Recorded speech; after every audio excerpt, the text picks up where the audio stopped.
Assalamualaikum guys, this is Daniel Yasin with you with another lecture of Daniel's Education Portal। आज का जो topic होने वाला है वो होने वाला है हमारा डिस्चार्ज ऑफ श्योरिटी। इससे पिछला जो था वो हम कर चुके थे। ठीक है जी। उसमें हम जो है ना गारंटी, हम कॉन्ट्रैक्ट ऑफ गारंटी कर रहे थे और उसमें हमने काफ़ी कुछ कवर कर लिया था। और जो लास्ट टॉपिक हमने कवर किया था वो राइट्स अगेंस्ट को श्योरिटीज टू क्लेम कंट्रीब्यूशन वाला किया था। और आज जो हम कर रहे होंगे, आज हम डिस्चार्ज ऑफ श्योरिटी का कर रहे होंगे।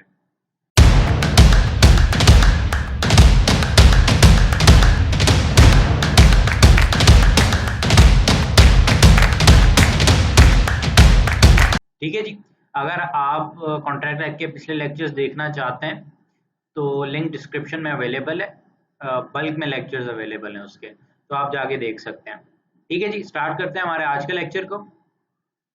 अच्छा जी, तो पहले तो इन्होंने एक चार्ट दिया हुआ है जिसके अंदर हमें पता चलेगा कि हम क्या क्या पढ़ रहे होंगे आज। जो मेन हेडिंग है वो modes of discharge of surety. अब इसमें 3 सब हेडिंग्स हैं। एक है आपका रेवोकेशन, एक है आपका कंडक्ट ऑफ द क्रेडिटर और तीसरा आपका इनवैलिडेशन ऑफ कॉन्ट्रैक्ट। रेवोकेशन में जब हम बात कर रहे हैं तो उसमें फिर आगे जो है ना 3 सब हेडिंग्स है। एक नोटिस है, डेथ ऑफ श्योरिटी है और नोवेशन है। कंडक्ट ऑफ क्रेडिटर में 3 सब हेडिंग्स है, अल्ट्रेशन है, रिलीज ऑफ प्रिंसिपल लेटर है और फिर अरेंजमेंट है। फिर आपके इनवैलिडेशन ऑफ कॉन्ट्रैक्ट में भी 3 सब हेडिंग्स हैं। आपका मिस रिप्रेजेंटेशन, फ्रॉड है, एक्ट और ओमिशन है, या फेलियर ऑफ को श्योरिटी टू जॉइन श्योरिटी है। ठीक है जी, इस सब को हम बारी बारी काफी डिटेल में डिस्कस कर रहे होंगे। स्टार्ट हम कर रहे हैं discharge of surety by revocation. इसमें हमने जैसे ऊपर देखा नोटिस है, डेथ ऑफ श्योरिटी और नोवेशन है। ठीक है जी। अच्छा जी, notice. A specific guarantee can be revoked by notice if the liability has not yet arisen। ये मैंने जो है ना, ये मैंने ऑलरेडी जो अंडरलाइन किया हुआ, ये इंपॉर्टेंट चीजें हैं। ठीक है जी। In case of continuing guarantee, a surety can be discharged as to future transactions by notice to the creditor। हमने हमने हमने क्या किया है, हमने पिछले लेक्चर में जब कॉन्ट्रैक्ट ऑफ गारंटी हमने स्टार्ट किया था उसमें हमने ये देखा था कि एक तो आपकी कंटिन्यूइंग गारंटी होती है, सही है, और एक आपकी होती है स्पेसिफिक गारंटी। गारंटी में क्या टाइप्स पढ़ी थी हमने? 2 टाइप्स पढ़ी थी। अब यहाँ पे वो कह रहे हैं कि अगर आप रेवोकेट करना चाह रहे हैं, मतलब आप अपनी जो श्योरिटी आपने दी है उसको वापस लेना चाह रहे हैं, तो उसकी स्पेसिफिक श्योरिटी की अलग क्राइटेरिया है और आपकी कंटिन्यूइंग गारंटी की अलग क्राइटेरिया है। अच्छा जी, जब हम बात कर रहे हैं स्पेसिफिक गारंटी की, स्पेसिफिक गारंटी क्या होती है? याद करें क्या होती है स्पेसिफिक गारंटी। स्पेसिफिक गारंटी वो गारंटी होती है जो जो है ना लिमिटेड होती है, मतलब कि किसी एक स्पेसिफिक ट्रांजैक्शन के लिए दी जाती है, वो किसी एक लिमिटेड टाइम के लिए दी जाती है, उसके बाद जो है ना वो नहीं होती, मतलब वो लायबल, वो बंदा लायबल नहीं होता एज अ श्योरिटी उसके बाद। लेकिन जो आपकी कंटिन्यूइंग गारंटी होती है वो तो फिर चलती रहती है ट्रांजैक्शंस पर ट्रांजैक्शंस, लेकिन जो है वो तब खत्म होगी जब आपका श्योरिटी खुद कह देगा नहीं भाई अब मेरी बस हो गई है, अब के बाद जो है मतलब मैं एज अ श्योरिटी इसमें से हाथ निकाल रहा हूँ, अब आप जानो और वो बंदा जाने। अब वो कह रहे हैं आप क्या कर सकते हैं, अगर आपने किसी को स्पेसिफिक गारंटी दी है, सही है, तो आप लायबिलिटी जब तक अराइज नहीं हुई ना तब तक आप कह सकते हो बाय नोटिस, आप उसको कह सकते हो, आप उसको ये कह सकते हो कि भाई क्या है कि मैं ये एज अ श्योरिटी काम नहीं करूंगा। जैसे यहाँ पे लिखा हुआ है specific guarantee can be revoked by notice if the liability has not yet arisen. अब यहाँ पे हम एग्जांपल ले लेते हैं। फॉर एग्जांपल क्या हुआ है, आपने किसी भी एक स्पेसिफिक ट्रांजैक्शन की गारंटी दी है, सही है। फॉर एग्जांपल आपके 2 फ्रेंड्स हैं, सही है, वो आपस में एक ट्रांजैक्शन करना चाह रहे हैं, सही है, लोन की ट्रांजैक्शन है।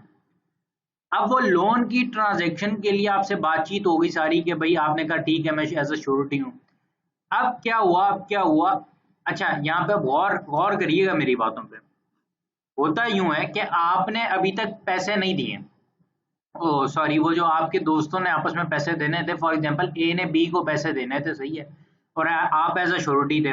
अब ए ने अभी तक बी को पैसे नहीं दिए, बातचीत पूरी हो गई है, मतलब बातचीत आप लोगों की हुई भी है कि भाई फॉर एग्जांपल जैसे आज आपकी बातचीत कंप्लीट हो गई कि आप एज अ श्योरिटी होंगे और ए बी को पैसे देगा, और जो है ना फॉर एग्जांपल आज से हफ्ते बाद ये ट्रांजैक्शन होगी।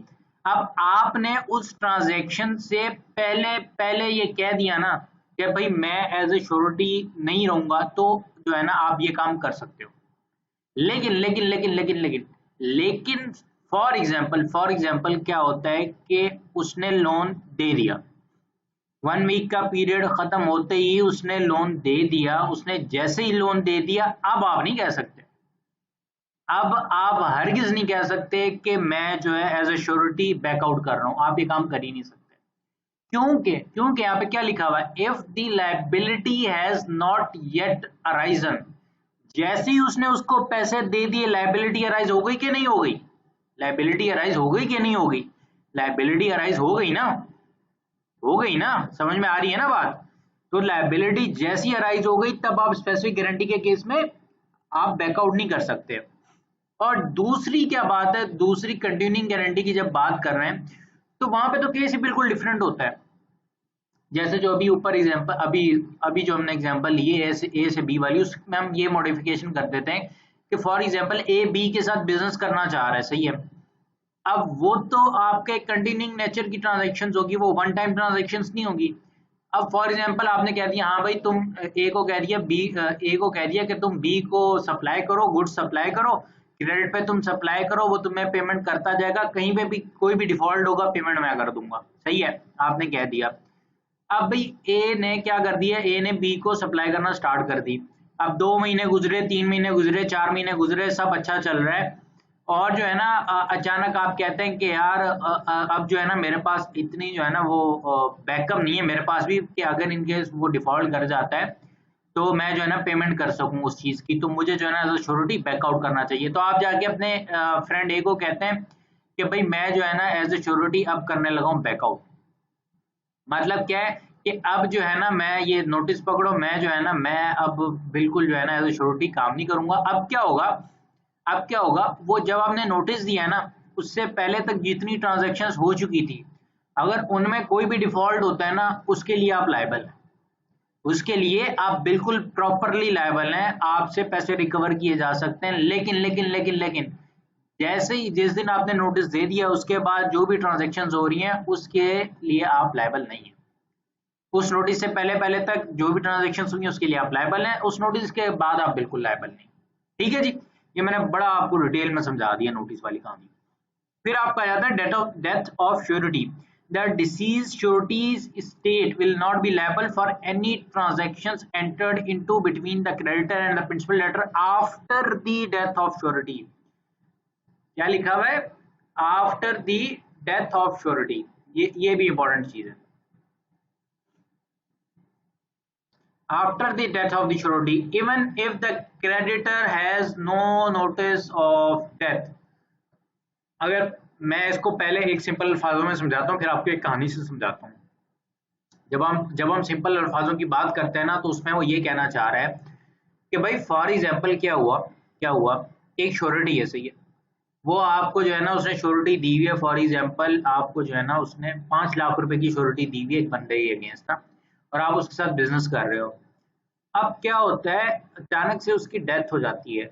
अब वो बंदा फॉर एग्जांपल फॉरेन गया हुआ था, सही है, अब आपको इतना पता है फॉरेन गया हुआ है, आपके उसके खानदान में किसी के साथ कॉन्टेक्ट्स नहीं थे, आपका उस बंदे के साथ मिलना जुलना था, आप और उसी कनेक्टेड किसी बंदे को नहीं जानते थे। अब अचानक उस बंदे का फोन बंद आने लग गया, आपने कहा कि यार वो कहीं बिजी होगा या कुछ होगा, कोई मसला मुसला, सही है, आपने अपनी ट्रांजेक्शन क्या कर दी, आपने कंटिन्यू रखी। लेकिन एक्चुअली हुआ क्या था कि उस बंदे की जो है ना डेथ हो गई थी वहां पे, सही है। अब उस बंदे की डेथ हो गई थी, आपने अपनी ट्रांजेक्शन कंटिन्यू रखी हुई है, सही है, आप अपनी ट्रांजेक्शन प्रॉपरली चला रहे हैं। क्या हुआ कि जब जो है ना उसे क्या कहते हैं, उस बंदे ने डिफॉल्ट किया, ट्रांजेक्शन कर रहे थे जिसके अगेंस्ट उसने श्योरिटी दी हुई थी, वो जो बंदा फॉरेन में जाके जिसकी डेथ हो गई है। यहाँ पे एक बात पे आपने गौर करना है कि वो बंदा और वो जिसने डिफॉल्ट किया है, सही है, जिसके अगेंस्ट श्योरिटी दी थी वो बंदे ने, सही है, जिसकी डेथ हो गई है, सही है। अब क्या हुआ है कि वो जो पहले ट्रांजेक्शन्स हुई थी ना उसकी डेथ से पहले पहले, जो क्रेडिटर को नहीं पता था, जिसने पैसा दिया था उसे नहीं पता था। फॉर एग्जाम्पल ए क्रेडिटर है और बी आपका प्रिंसिपल डेटर है, सही है, और जिसकी डेथ होगी वो श्योरिटी है। अब आपका जो क्रेडिटर है ए जो है उसे पता ही नहीं था कि उसकी डेथ हो गई और वो बिजनेस ट्रांजेक्शन्स करता रहा। अब जो उसने डिफॉल्ट किया ना, जो आपके बी ने डिफॉल्ट किया, वो डिफॉल्ट उसने जो जिस ट्रांजेक्शन पे किया है वो वो ट्रांजेक्शन तब हुई थी जब उसकी डेथ हो चुकी थी। अब क्रेडिटर को ये बात नहीं पता, सही है, क्रेडिटर को ये बात नहीं पता। अब भाई उसको पता चलता है कि भाई मतलब कुछ टाइम उसे पता चलता है कि उसकी तो डेथ हो गई है और ये बंदा भी डिफॉल्ट कर गया है। तो वो जाता है, वो कहता है कि भाई उसके घर वालों के पास जाता है कि भाई ये इस बंदे ने मुझे छोटी दी थी, सही है, आप इसकी प्रॉपर्टी के अगेंस्ट मुझे इतना क्लेम दें।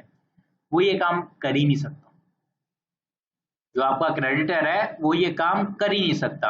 अच्छा जी, वो क्यों नहीं कर सकता? ये देखें, ये लास्ट चीज देखें, ये लास्ट वाली लाइन देखें, even if the creditor has no notice of the death, सही है।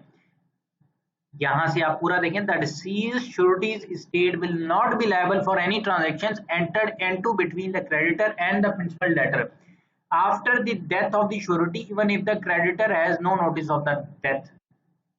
अगर नहीं भी पता ना क्रेडिटर को, तब भी आपकी जो प्रॉपर्टी है, जो स्टेट है आपकी श्योरिटी की, वो बिल्कुल भी लायबल नहीं है ट्रांजैक्शंस के लिए जो उसकी डेथ के बाद हुई है। हाँ, फॉर एग्जांपल क्या होता है, वो भी फॉरेन गया है, सही है, आपका जो श्योरिटी है वो फॉरेन गया है, वो भी जिंदा था, सही है, उस वाली ट्रांजैक्शन के ऊपर जो है ना, उन ट्रांजैक्शंस में से किसी एक ट्रांजैक्शन पे जो है ना वो डिफॉल्ट हुआ है, सही है, और उसकी अमाउंट मैक्सिमम जो है ना वो समझ लें, फॉर एग्जांपल उसने 4 लाख की मैंने कहा था ना श्योरिटी दी है, 4-5 लाख मैंने शायद कहा था, तो आप कह लेंगे 2 लाख रुपए का उसने डिफॉल्ट किया है। तो हाँ, तब क्रेडिटर जाके कह सकता है कि भाई ये जो है ना, मुझे इसकी प्रॉपर्टी के अगेंस्ट ये 2 लाख रुपए रीइंबर्स करके दो, मतलब ये जो है मेरा क्लेम पूरा करो, क्योंकि ये श्योरिटी था और इसने इतने लाख की श्योरिटी दी हुई थी, ये 2 लाख का डिफॉल्ट है और ये उसकी डेथ से पहले हुआ, तो वो हाँ बिल्कुल क्लेम कर सकता है। फिर आपको आ गया novation. Novation means the substitution of a new contract of guarantee for an old one. The new contract extinguishes the rights and obligations that were in effect under the old contract. अब भाई वो कह रहे हैं कि अगर आपने पुराना कॉन्ट्रैक्ट ही खत्म कर दिया है, एक बिल्कुल नए सिरे से कॉन्ट्रैक्ट कर लिया, तो आपका जो पुराने कॉन्ट्रैक्ट में कहानी होगी वो सब की सब क्या हो जाएगी, वो नल एंड वॉइड हो जाएगी, मतलब वो कहानी खत्म हो गई। जैसे ही हमने पहले भी देखा है कि जो आप न्यू कॉन्ट्रैक्ट बना लेते हो ओल्ड के अगेंस्ट, तो पुराना आपका कॉन्ट्रैक्ट क्या हो जाता है, वो वहीं पे खत्म हो जाता है। तो यहाँ पे उसी की बात कर रहे हैं, बिल्कुल उसी मेथड की बात कर रहे हैं। तो उस केस में भी जो पुराना कॉन्ट्रैक्ट में जो भी श्योरिटी होगा उसकी क्या होगी, वो खत्म हो जाएगी, उसकी लायबिलिटी खत्म हो जाएगी। ठीक है जी। गाइस, हमारे चैनल को सब्सक्राइब करना ना भूलें ताकि आप न्यू वीडियो से बाखबर रहें, और सब्सक्राइब के बाद बेल आइकन को ज़रूर दबाएं ताकि जो भी हमारी न्यू वीडियो है आपको फ़ौरन उसका नोटिफिकेशन मिल सके। शुक्रिया। आइए चलते हैं हमारी आज की वीडियो की तरफ। अच्छा जी, अभी इन्होंने दी हुई examples. Azam lends Babar a certain sum on the guarantee of Chauhan. Chauhan cannot revoke the guarantee. But if Azam has not given the sum to Babar, then Chauhan may revoke the guarantee by giving a notice. Specific guarantee की example दी हुई है, जैसे मैंने समझाया था कि अगर तो लोन नहीं दिया था अभी तक, सही है, तो आप रेवोकेट कर सकते हो, लेकिन जैसे ही लोन दे दिया फिर आप रेवोकेट नहीं कर सकते। फिर वो आप, क्योंकि लायबिलिटी क्या हो गई है, लायबिलिटी अराइज हो चुकी है, तब आप रेवोकेट नहीं कर सकते। स्पेसिफिक गारंटी का ये केस है। जब हम बात करें कंटिन्यूइंग गारंटी की, Azam sells goods to Babar and Salim guarantees payment up to ₹1 million. Azam had delivered goods of ₹50,000 only so far. Salim revoked his guarantee by notice. Salim is liable up to 50,000 and not for future transactions. अब भाई क्या हो गया, अब उसने guarantee कितने की दी थी, उसने तो 10 लाख रुपए की गारंटी दी थी, लेकिन अभी तक उसने 50,000 की गुड्स डिलीवर की थी। किसने, आजम ने, सही है, किसको, बाबर को। सलीम ने गारंटी दी हुई थी। तो अब सलीम ने क्या कह दिया, सिर्फ 50,000 की गुड्स डिलीवर हुई थी, तो अभी सलीम ने कह दिया नहीं भाई मैं गारंटी नहीं देता। अब वो जो 50,000 की ट्रांजेक्शन हो चुकी है ना, अगर इन केस आपका वो डिफॉल्ट करता है ना, उसे क्या कहते हैं, आपका बाबर डिफॉल्ट करता है, तो सलीम बिल्कुल 50,000 के लिए लायबल है। लेकिन उसके बाद वो कोई भी ट्रांजेक्शन हो जाए, वो बेशक 10 मिलियन की ट्रांजेक्शन हो जाए, उसके लिए आपका सलीम बिल्कुल भी लायबल नहीं है। ठीक है जी। फिर आपका आ गया death of surety. Azam sells goods to Babar and Salim guarantees payment up to ₹1 million. Azam had delivered goods of ₹50,000 only so far. Salim died. Salim's property is liable up to 50,000 and not for future transactions. अब भाई क्या हो गया, क्या हो गया, अब सलीम की जो है ना डेथ हो गई, उसने 1 मिलियन की गारंटी दी, लेकिन अभी 50,000 की गुड्स डिलीवर हुई थी, सलीम की डेथ हो गई। अगर आपका जो आजम है, जिसे गारंटी दी गई है कि तुम गुड्स सप्लाई करो, कोई मसला नहीं है, मैं बैठा हूं, अगर आजम इस डेथ के बाद कितनी भी ट्रांजैक्शंस करता है ना, वो आपकी जो प्रॉपर्टी है सलीम की, वो लायबल नहीं है। किसके लिए? वो ट्रांजेक्शन के लिए। वो सिर्फ कितने तक लायबल होगी? वो उस डेथ से पहले पहले जो ट्रांजेक्शन हुई थी जो कि 50,000 रुपए की है, सिर्फ उसके लिए लायबल है, उसके अलावा किसी चीज के लिए लायबल नहीं है। फिर आपका आगे innovation, Babar is indebted to Salim and Azam and Awais are sureties for the debt. अब क्या हो गया? बाबर ने किससे डेट लिया हुआ है? सलीम से, सही है। आजम और अवैस कौन है? वो श्योरिटीज हैं डेट के लिए। All parties mutually made a new contract. अच्छा, ये लाजमी बात है कि भाई वो सब ने मिलके कॉन्ट्रैक्ट बनाया हो, ऐसा ना हो कि वो अकेला आपके कॉन्ट्रैक्ट बना के आ जाए, तो वो जो है ना वो चीज नहीं यहाँ पे बात हो रही। यहाँ पे किसकी बात हो रही है इनोवेशन में? म्यूचुअली एग्रीड न्यू कॉन्ट्रैक्ट की, सही है। All parties mutually made a new contract in which Azam guaranteed the whole amount and guarantee by Awais was extinguished. Awais is no more liable under the contract. अब भाई पहले कौन surety थे? अब दो श्योरिटीज थे। एक आपका आजम था, दूसरा कौन था? अवैस था। दूसरे में उन्होंने मिलकर डिसाइड कर लिया कि भाई अवैस जो है ना उसको आजाद कर दो, और आपका जो है ना उसे क्या कहते हैं, जो अवैस है सिर्फ वो अब गारंटी दे, सॉरी, आपके अवैस को आजाद कर दो, और आपका जो आजम है वो टोटली लायबल होगा, और सबने म्यूचुअली मिलकर डिसाइड किया है। तो यहाँ पे जो है ना आपका अवैस अब क्या हो जाएगा? अवैस अब लायबल ही नहीं रहा। ठीक है जी। आगे हमारे पास discharge of surety by the conduct of the creditor. Alteration. If an alteration is made without the consent of the surety, then the surety is discharged as to the transaction subsequent to the alteration. भाई आप कुछ भी change कर रहे हो, सही है, आप क्या कर रहे हो? आप कुछ भी चेंज कर रहे हो कॉन्ट्रैक्ट में, और आपने इन्फॉर्म ही नहीं किया, क्रेडिटर ने श्योरिटी को इन्फॉर्म ही नहीं किया, उससे इजाजत ही नहीं ली, उससे हामी नहीं ली कि भाई मैं ये चेंज करने जा रहा हूं, क्या तुम राजी हो इस बात पे? उसने पूछा ही नहीं श्योरिटी से, श्योरिटी से ये कंफर्मेशन ली नहीं गई कि भाई ये चेंज हो रहा है, क्या आप इसके ऊपर राजी हो या राजी नहीं हो, और आपने चेंज कर दी, तो क्या हो जाएगा? उस चेंज से पहले वाली जो ट्रांजेक्शन है उसके लिए श्योरिटी लायबल है, सही है, बिल्कुल प्रॉपरली लायबल है, लेकिन उसके बाद जो है ना वो बिल्कुल भी लायबल नहीं है। ठीक है जी। Release of principal debtor. The surety is discharged by any contract between the creditor and the principal debtor by which the principal debtor is released. सही है। अब वो क्या कह रहे हैं? अब वो क्या कह रहे हैं कि भाई सीन कुछ ऐसा हो रहा है, सीन कुछ ऐसा हो रहा है, क्रेडिटर जो है ना, क्रेडिटर अपनी मर्जी से क्या कर रहा है? प्रिंसिपल डेटर को रिलीज कर रहा है कि भाई मैं तुम्हारी जान छोड़ता हूं, मैं श्योरिटी को पकड़ता हूं, ठीक है, वापस में कॉन्ट्रैक्ट कर रहे हैं, तो इससे क्या होगा? इससे आपका श्योरिटी भी रिलीज हो जाएगा, उसकी लायबिलिटीज भी खत्म हो जाएंगी। Arrangement, a contract between the creditor and a principal debtor by which the creditor makes a composition with or promises to give time to or not to sue the principal debtor discharges the surety unless the surety assents to such contract। अब यहाँ पे हम इसको ऐसे ऐसे समझते हैं। अब वो सबसे पहले देखो कॉन्ट्रैक्ट किसके दरमियान हो रहा है? अब contract between the creditor and the principal debtor, इन दोनों के दरमियान कॉन्ट्रैक्ट हो रहा है भाई। By which the creditor makes a composition with और promises to give time to और not to sue the principal debtor discharges the surety unless the surety assents to such contract। अब भाई फॉर एग्जांपल ए ने B से loan लिया, सही है, आप सी हैं, आप कौन है? आप हैं श्योरिटी, ठीक है जी, आप श्योरिटी हैं। अब क्या बात हो रही है? बात कुछ ऐसे हो रही है कि आपका जो ए है जिसने लोन दिया है बी को, और आप सी हैं, आप कौन है? आप यहाँ पे श्योरिटी। अब भाई फॉर एग्जांपल वो जो है ना कह रहे हैं कि आप उसको कहते हैं मतलब जो है ना बी कहता है ए को कि यार अभी मेरे पास पैसे नहीं है, लेकिन जो है ना तुम मुझे 1 साल का टाइम दो, तुम 1 साल तक मेरे ऊपर कोई लीगल ट्रांजेक्शन्स नहीं करोगे, तुम मेरे साथ ये कॉन्ट्रैक्ट करो, मैं तुम्हें क्या कर लूंगा, मतलब तुम मुझे टाइम दो, सही है, या भाई तुम मुझे जो है ना इतने टाइम तक सू नहीं करोगे, मैं तुम्हें 1 साल के अंदर अंदर पैसे दे दूंगा। और जो है ना इसमें प्रिंसिपल आपका जो सी है, जो आप हैं, जो आप श्योरिटी हैं, आपको इन्वॉल्व ही नहीं किया गया, और उन्होंने आपस में ये कॉन्ट्रैक्ट कर लिया, ये बातें डिस्कस कर ली, तो क्या हो जाएंगे? आप खुद ब खुद रिलीज हो जाएंगे अपनी ड्यूटीज से, सही है। लेकिन आप तब रिलीज नहीं होंगे अगर फॉर एग्जांपल क्या होता है कि आप जो है ना, आप जो है आप उस चीज के ऊपर हाँ करते हैं, भाई आपको भी वो लोग बताते हैं कि भाई हम इस तरह का कॉन्ट्रैक्ट कर रहे हैं, क्या आप राजी हैं? क्या आप समझते हैं ठीक है ये काम करना चाहिए हमें या नहीं करना चाहिए? आप कहते हैं हाँ बिल्कुल करना चाहिए और फिर वो काम करते हैं, फिर एज अ श्योरिटी आपकी लायबिलिटीज डिस्चार्ज नहीं हुई। ठीक है जी। अब इन्होंने एग्जांपल्स दी हुई है। Azam becomes surety to Cheema for Babar's conduct as a manager in Cheema's bank. सही है।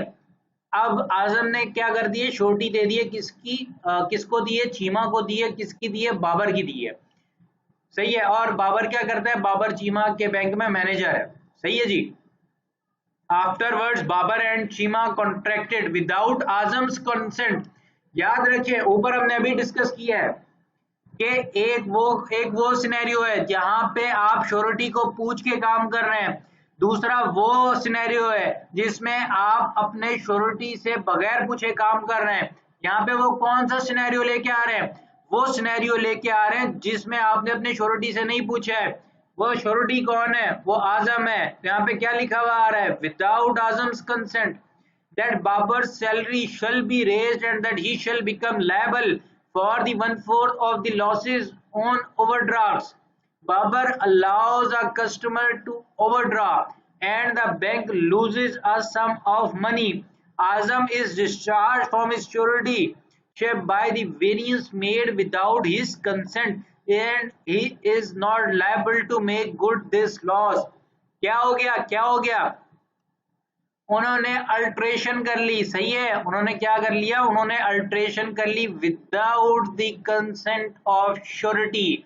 अब लॉस हो गया है, अब जैसे ही लॉस हो गया आजम उसके लिए लायबल नहीं है, आजम उसके लिए लायबल नहीं है, क्योंकि वो लॉस कब अराइज हुआ है, वो लॉस अराइज हुआ है उस अल्ट्रेशन के बाद। अगर अगर अगर अगर ये लॉस कब अराइज होता, अगर ये लॉस अराइज होता आपकी अल्ट्रेशन से पहले, तो फिर आजम क्या होता, फिर आजम को आप पकड़ सकते थे जाके कि भाई ये काम हो गया, इसके लिए तुम्हें अब पैसे देने पड़ेंगे। अच्छा जी, अब क्या है कि Kasim agrees to appoint Basit as his clerk to sell goods at a yearly salary upon Amjad's becoming surety to Qasim for Basit's duly accounting for money received by him as such clerk afterwards without Amjad's knowledge or consent. क्या हो गया, Qasim and Basit agree that Basit should be paid a commission on the goods sold by him and not by a fixed salary. Amjad is not liable for subsequent misconduct of Basit. अब क्या हो गया, अब वो कोई हेरा फेरी करेगा क्योंकि उससे पूछा ही नहीं गया, उसको बताया ही नहीं गया, उससे पूछा ही नहीं गया तुम राजी हो इस पे या नहीं हो, और खुद ही जो है ना एक चेंज कर दिया है, तो क्या हो गया, वो अब लायबल ही नहीं रहा। ठीक है जी, ठीक है जी, बात समझ में आ रही है। Chauhan contracts to lend Bashir ₹5,000 on the 1st March. Ashfaq guarantees repayment. Chauhan pays ₹5,000 to Bashir on the 1st January. Ashfaq is discharged from his liability as the contract has been varied in as much Chauhan might sue Bashir for the money before the 1st of March. क्या हो गया भाई, बात किसकी हुई थी, decide कब हुआ था, 1 मार्च का, और उसने पूछा ही नहीं है, ना पूछा है ना बताया है, कहानी कोई नहीं की है, चुपचाप 1 जनवरी को पैसे पकड़ा दिए हैं, तो क्या हो गया है, वो अपनी ड्यूटीज से एज अ श्योरिटी आजाद हो गया है। अच्छा जी, अब किसकी एग्जांपल्स है, अब आपकी हैं रिलीज ऑफ प्रिंसिपल डेटर की। Asif gives guarantee to Kasim for goods to be supplied by Kasim to Bahadur. Kasim supplies goods to Bahadur and afterwards Bahadur becomes embarrassed and contracts with his creditors including Qasim's to assign to them his property in consideration of their releasing him from their demands. Here Bahadur is released from his debt by the contract with Qasim and Asif is discharged from his surety ship. अब हम यहाँ पे इसको समझते हैं। सबसे पहले क्या हुआ, सबसे पहले आसिफ ने गारंटी दी किसको, कासिम को। सही है, कासिम ने क्या करना था, गुड सप्लाई करनी थी बहादुर को। कासिम ने गुड सप्लाई करना स्टार्ट कर दी, किसको, बहादुर को, और बाद में बहादुर क्या हो गया, बहादुर एम्बेरस हो गया। सही है, उसने कहा यार ये क्या कर रहा हूं मैं, and contracts with his creditors, और उसने अपने क्रेडिटर्स के साथ क्या किया, उसने एक जो है कॉन्ट्रैक्ट किया, और उस क्रेडिटर्स में कौन था, कासिम भी मौजूद था, कासिम भी मौजूद था। to assign to them his property to assign to them his property in consideration of their releasing him from their demands।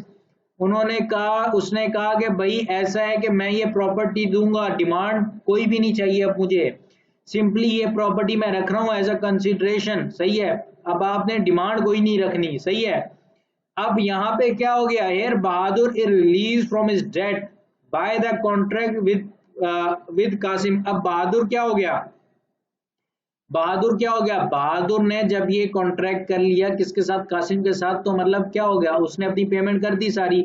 और आसिफ क्या हो गया, आसिफ डिस्चार्ज हो गया अपनी श्योरिटीशिप से। Azam contracts with Babar to grow a crop of wheat on Azam's land and to deliver it to Babar at a fixed rate. Salman guarantees Azam's performance of this contract. आपका सलमान इसमें गारंटी श्योरिटी है। Babur diverts a stream of water which is necessary for irrigation of Azam's land and thereby prevents him from raising the wheat. Salman is no longer liable for his guarantee। अब यहाँ पे क्या हो गया, आजम ने बाबर के साथ कॉन्ट्रैक्ट किया कि तुम क्या करोगे, तुम जो है ना ग्रो करोगे वेट को कहाँ पे, आजम की जो है ना उसे क्या कहते हैं, जमीन पर। सही है, और किसको भेजोगे, सही है, बाबर को भेजोगे। सही है, आजम ने कहा कि भाई मैं जो है ना मैं उगाऊंगा और जो है ना मैं उगा के तुम्हें भेजूंगा, और सलमान ने गारंटी कर ली कि भाई आजम ये काम करेगा। अब बाबर ने क्या कर दिया, बाबर जिसे सप्लाई होनी थी, सही है, जिसे सप्लाई होनी थी गुड्स, उसने क्या कर दिया, उसने जो है ना जो पानी लगाना होता है ना, जैसे फसल जो होती है ना, जिसको थोड़ा बहुत एग्रीकल्चर का आइडिया, तो जो फसल होती है, जो भी आपकी क्रॉप होती है, वो हर क्रॉप की अपनी रिक्वायरमेंट होती है, लेकिन पानी देना जरूरी होता है ना, at different period of time जो होता है ना, उसके पीरियड्स होते हैं कि इतने दिनों बाद जो है ना वो देना होता है, मतलब वो लाजमी होता है, नहीं तो आपकी जो क्रॉप है वो जो है उसके ऊपर बहुत बुरा इफेक्ट पड़ता है, और उससे जो है ना आपकी जो है पूरी की पूरी क्रॉप तबाह भी हो सकती है। तब उसने क्या किया, उसने जो पानी आपकी फसल को देना था, उसने जो है ना उसकी डायरेक्शन चेंज कर दी। सही है, अब वो पानी उसकी फसल को लगा ही नहीं, मतलब उसकी जमीनों में वो पानी आया ही नहीं। तो अब यहाँ पे कंडक्ट कौन है, कंडक्ट कौन कर रहा है, ये काम कौन कर रहा है, वो कर रहा है क्रेडिटर। उसने आपके श्योरिटी से एक काम पूछ के तो किया ही नहीं है, पूछ के किया, यहाँ पे कहीं पे कहा है उसने पूछा है और आपके श्योरिटी ने कहा हाँ बिल्कुल ठीक है। जब उसने बगैर पूछे आपका कोई काम कर लिया है, सही है, तो अब यहाँ पे क्या हो जाएगा, अब यहाँ पे जो है ना आपका जो सलमान जो है वो क्या हो जाएगा, वो इस गारंटी के लिए नो लॉन्गर इज लायबल है। ठीक है जी। Asif contracts with Bashir for a fixed price to build a house for Asim within a stipulated time. Bashir supplying the necessary timber. बशर ने क्या करना था, टिम्बर सप्लाई करना था। आसिफ ने कॉन्ट्रैक्ट कर लिया किसके साथ, बशर के साथ। सही है, और हाउस किसका बनाना था, आसिफ के लिए वो घर बनाना था। सही है। Ishtiaq guarantees Asif's performance of the contract. Bashar omits to supply the timber. Ishtiaq is discharged from his stewardship. अब क्या हो गया, अब क्या हो गया, यहाँ पे जो आपका उसका जो बशर है, बशर ने क्या कर लिया, बशर ने ओमिट्स कर लिया किसको, आपकी सप्लाई ऑफ टिम्बर को ओमिट कर दिया। यहाँ पे कहीं भी बताया जा रहा है कि जो श्योरिटी था, श्योरिटी को बताया गया उसके बारे में, उससे रजामंदी ली गई, ऐसा कहीं पे बताया गया, कहीं पे नहीं बताएगा, तो इसका मतलब क्या, जो आपका इश्तियाक है वो क्या हो गया, वो डिस्चार्ज हो गया अपनी श्योरिटीशिप के लिए। Arrangement, Babar purchased a car from Salim on guarantee of Saima. Salim gave Babar more time for payment, held the giving of time to Babar for payment discharged Saima from her liability। यहाँ पे वो बात याद रखें कि अगर वो पूछ के करेगा, पूछ के काम होगा तो क्या हो जाएगा, फिर जो है वो मतलब जो है ना आपका श्योरिटी डिस्चार्ज नहीं होगा। यहाँ पे पूछ के नहीं दिया किया जा रहा, इस वजह से वो क्या है, वो जो है उसे क्या कहते हैं, आपकी जो है ना डिस्चार्ज होगी लाइबिलिटी से। Discharge of surety by invalidation of contract, misrepresentation, fraud, any guarantee which has been obtained by means, just a second, by means of misrepresentation made by the creditor or keeping silence as to material circumstances or with his knowledge and assent concerning a material part of the transaction is invalid। अब यहाँ पे क्या हो रहा है, यहाँ पे क्या हो रहा है, अब जो गारंटी ली जा रही है, सही है, कौन ले रहा है? वो जो है मिस रिप्रेजेंटेशन के थ्रू ली जा रही है। यहाँ जो है कुछ मटेरियल फैक्ट्स के हवाले से जो है ना साइलेंस रखा जा रहा है, सही है। अब यहाँ फिर उसे क्या कहते हैं, कुछ चीजें जो उसके इल्म है वो नहीं बताई जा रही जो इम्पोर्टेंट है, सही है। तो वो क्या हो जाएगा, वो जो गारंटी है वो इनवैलिड है, वो लायबल नहीं है, आपका जो श्योरिटी है। Act or omission if the creditor does any act which is inconsistent with the rights of the surety or omits to do any act which his duty to the surety requires him to do, and the eventual remedy of the surety himself against the principal debtor is impaired, the surety is discharged।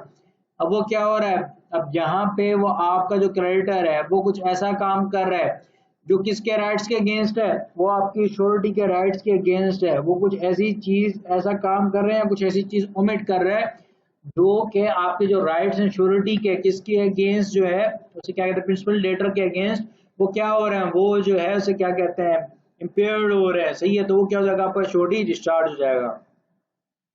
फेलवर of को surety to join surety, हमने पहले भी पढ़ा है कि अगर आपने जो है ना मतलब कोई भी आप श्योरिटी दे रहे हो, अगर आपकी ये कंडीशन है कि अगर ये बंदा ज्वाइन करेगा एज अ श्योरिटी तो ही मैं भी एज अ श्योरिटी इसमें रहूंगा, मतलब आप एक और बंदे को नॉमिनेट कर रहे हैं कि वो एज अ को श्योरिटी ज्वाइन करे, तो अगर वो एज अ को श्योरिटी ज्वाइन नहीं करता तो आप भी लायबल नहीं है।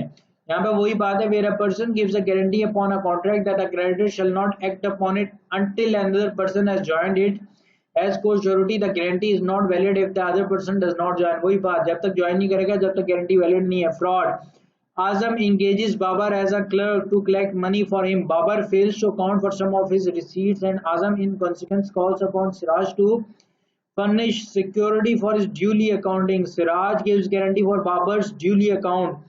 Azam does not inform Siraj about Babar's previous conduct। अब उसने क्या कर लिया, उसने ये छुपा लिया कि ये तो पहले से ही 2 नंबर है। बाबर आफ्टरवर्ड्स मेक्स डिफॉल्ट, अब वो तो पहले भी ऐसा काम कर चुका है, उसने फिर से वही काम कर लिया। आजम क्या है, आजम अब लायबल नहीं है, क्यों, वहां पे उससे चीजें छुपाई गई थी, कंसीलमेंट ऑफ फैक्ट्स हुआ था जिसकी वजह से वो लायबल नहीं है। एक्ट और omission, Babar contracts to build a ship for Shahid for a given sum to be paid by instalments as the work reaches certain stage. Abish becomes surety to Shahid for Babar's due performance of the contract. Shahid, without the knowledge of Abish, prepays to Babar the last 2 installments. Abish is discharged by this prepayment। अब जैसी वो pre payment हो गई तो उस pre payment के लिए वो लायबल नहीं है, आपका श्योरिटी लायबल नहीं है। क्यों, क्योंकि वो उसने किस अरेंजमेंट के लिए श्योरिटी दी थी, उसने इसके लिए दी थी कि भाई जैसे जैसे जो है ना आपका काम होता जाएगा वैसे वैसे पेमेंट होती जाएगी। यहाँ पे एडवांस पेमेंट होगी तो इस एडवांस पेमेंट के लिए आपका श्योरिटी लायबल नहीं है। Azam delivered goods of ₹40,000 to Babar on guarantee of Sarfraz। The guarantee was conditional on Zahid also joining as co-surety। Zahid did not join as co-surety। Sarfraz is not liable under the contract। उसने कहा ये बंदा आएगा तो मैं as a surety काम करूंगा, वो बंदा नहीं आया तो क्या वो लायबल है, वो बिल्कुल भी लायबल नहीं है। Circumstances where surety is not discharged, where a contract to give time to the principal debtor is made by the creditor with the third person and not with the principal debtor, the surety is not discharged। यहाँ पे क्या कह रहे हैं, contract किसके साथ हुआ है, प्रिंसिपल डेटर को जो टाइम देने का जो हुआ है उसे क्या कहते हैं, कॉन्ट्रैक्ट हुआ है, वो क्रेडिटर का थर्ड पर्सन के साथ हुआ है, वो प्रिंसिपल डेटर के साथ नहीं हुआ। मतलब कोई तीसरा बंदा आके उन्हें कह रहा है, वो समझ ले बिल्कुल डिफरेंट कॉन्ट्रैक्ट हो गया ना। वो क्या कॉन्ट्रैक्ट, वो डिफरेंट कॉन्ट्रैक्ट ऐसे हो गया कि कोई तीसरा बंदा समझ ले, वो एक अनदर, आप इन सिंपल वर्ड आप ये कह सकते हैं एक और श्योरिटी का कॉन्ट्रैक्ट हो गया। वो इस तरह हो गया कि भाई उसने कहा कि मतलब उसमें कंडीशन क्या थी कि आप इतना टाइम दें, अगर इतने टाइम तक नहीं देगा तो फिर मैं आपको पेमेंट कर दूंगा, तो वो और चीज हो जाएगी, सही है।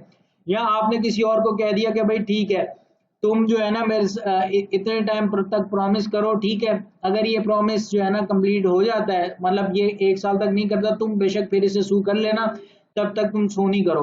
तो मतलब यहाँ पे क्या हो रहा है, यहाँ पे तीसरा बंदा इन सिंपल वर्ड जो मैं कहना चाह रहा हूँ, तीसरा बंदा इन्वॉल्व हो गया है, इसमें जो कॉन्ट्रैक्ट हो रहा है वो आपके प्रिंसिपल डेटर के साथ नहीं हो रहा, तो फिर क्या है, फिर आपका श्योरिटी डिस्चार्ज नहीं हुआ है। Patience on the part of the creditor to sue the principal debtor or to enforce any other remedy against him does not in the absence of any provision in the guarantee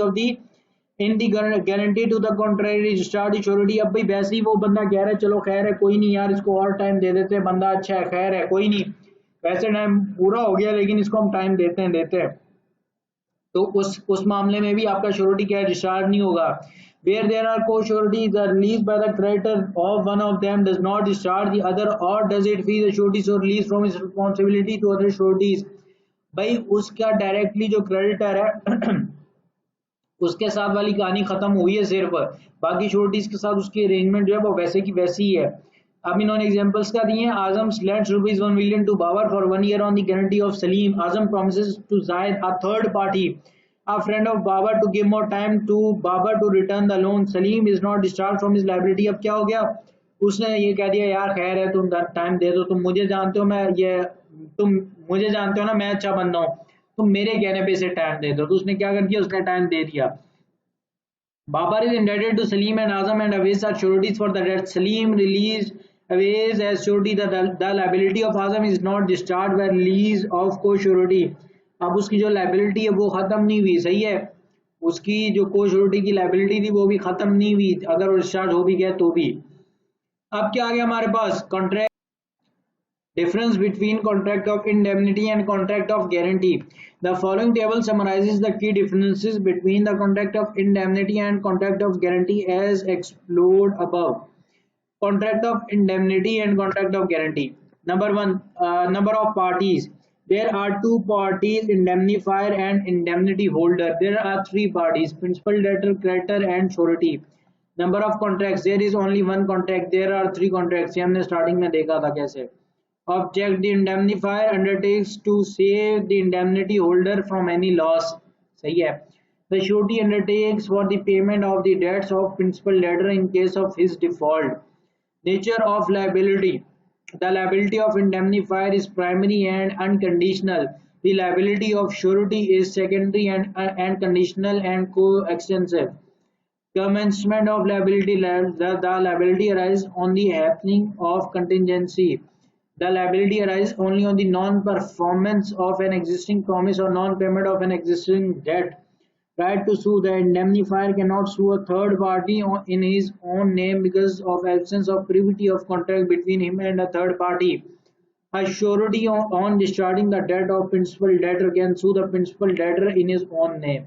ठीक है जी, ये contract of indemnity ये इससे पहला topic था जो हमने अभी तक नहीं देखा है, मैंने इस वजह से उसको जो है ना बहुत डिटेल में आपको नहीं बताया। ये हमने जो है ना यहाँ से ये श्योरिटी वाला कॉन्ट्रैक्ट ऑफ गारंटी किया था, मैं पीछे लेके जा रहा हूँ, ये हमने नहीं किया था, ये कॉन्ट्रैक्ट ऑफ गारंटी से हमने स्टार्ट किया था, ये कॉन्ट्रैक्ट ऑफ इंडेमनिटी हमने नहीं किया, तो इस वजह से मैंने उसको एक्सप्लेन नहीं किया, बाकी वो तो हमने पूरा एक्सप्लेन किया हुआ है। ठीक है जी, हमारा आज का लेक्चर यहीं पे खत्म होता है। अगर आपको कोई भी क्वेश्चन हो आप कमेंट्स में डाल सकते हैं। मिलते हैं हमारी अगली वीडियो में। टिल देन टेक केयर, अल्लाह हाफिज़।